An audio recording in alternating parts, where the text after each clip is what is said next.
Okay, so what I'm trying to clarify here, this beginning of chapter 38 is just absolutely amazing. We're finding out that at the beginning, when the foundations of the world were being laid, that the sons of God were all working together. Like I said, this is pre-rebellion, lines up with everything that I've been teaching you. That these sons of God were sent here, and that when they arrived all working together. That after they arrived here is when this rebellion began to take place. And if you want to know when they arrived here about 455,000 years ago. And that's going to exactly line up with what the URANTIA says, and it's going to exactly line up with the Sumerian tablets. The Sumerian tablets report the same thing, that the Anunnaki splashed down in the Fertile Crescent at about 455,000 years ago. Well, that's just so happened exactly what the URANTIA book says, that these sons of God originally came to this world with this spiritual planetary prince that we now know of as the devil or Apollyon. And you got to think about it. Even Jesus Christ himself is quoting that there was another spiritual prince on this world.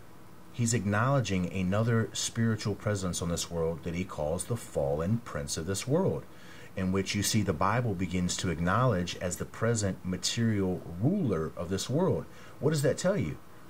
That tells you that when these sons of God came here, that they came here a part of a spiritual faction. They came here a part of an original spiritual mission, of which this fallen prince was a part of. He was to be their spiritual leader, their high spiritual leader. In other words, he was another type of son of God. He wasn't the son of God, but he was another prince of the one God in heaven. A lesser prince, nonetheless, just like Melchizedek. If anybody knows about Melchizedek, Melchizedek is a type of son of God. He's without beginning or ending of days, without mother or without father. And of course, we see that Jesus Christ is even connected to this priesthood of this sonship of the sons of God. The only difference is, like I said, Jesus Christ is the one Son of God with the Trinity. He is the full manifestation of that one God at the center of all things in paradise to all of the infinite myriad aspects of spiritual beings throughout all of creation.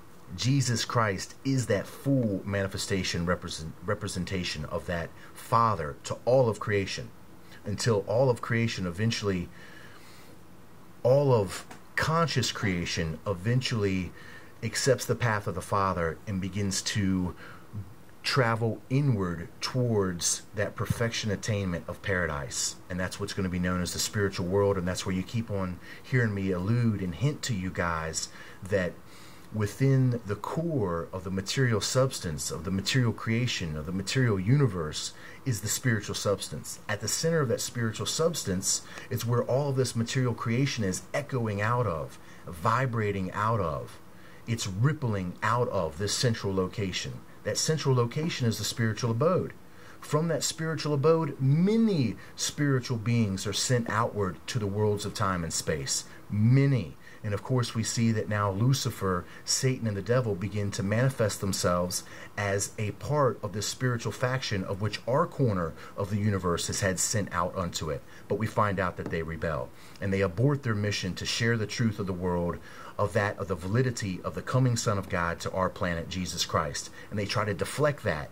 And instead, that prince of this world that was sent here to really bring about and reveal the truth of the true coming Son of God, he aborted that mission, and now he begins to accept that worship and deity to himself. And he begins to discredit Jesus Christ because of what Lucifer, the next in line above him, begins to say. And Lucifer says that Jesus Christ is just like us, that he's no better than us, that he should not rule over us, and that Jesus Christ is trying to be this ruler over us by denying us this ability for us to have this free will liberty over how we rule our corner of the universe. So we see now that the fallen prince of this world has taken a whole nother route over this world that Jesus Christ came to reveal and try to stop.